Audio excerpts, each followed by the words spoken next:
I was out on the West Coast trying to make a buck. Things didn't work out and I was down on my luck.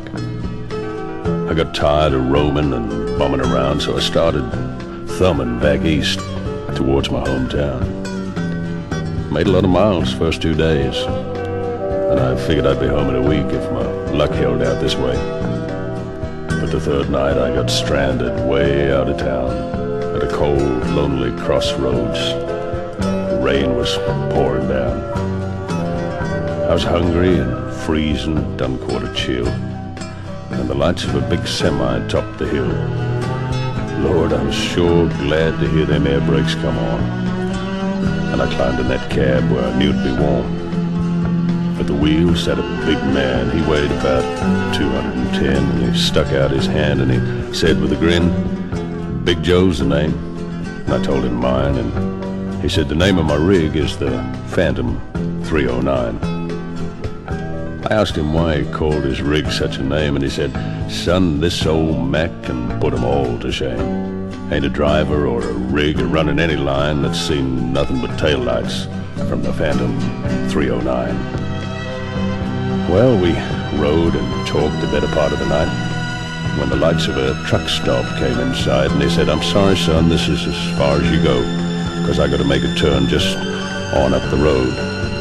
Well, he tossed me a dime as he pulled her into low and said, "Have yourself a hot cup on Big Old Joe."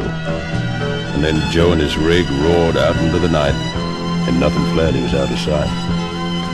Well, I went inside and ordered me a cup, and I told the waiter that Big Joe was setting me up. Well, you could have heard a pin drop.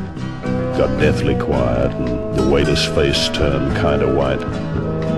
"Well, did I say something wrong?" I said with a halfway grin. He said, "No, this happens every now and then. Every driver in here knows Big Joe. But son, let me tell you what happened about 10 years ago. At the crossroads tonight where you flagged him down, there was a busload of kids coming home from town, and they were right in the middle when Big Joe topped the hill.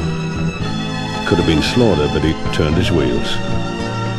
Well, Joe lost control, went into a skid, and he gave his life to save that bunch of kids. And there at the crossroads was the end of the line for Big Joe and the Phantom 309.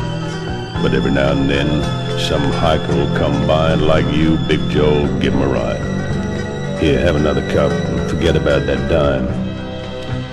You can keep that as a souvenir from Big Joe and the Phantom 309.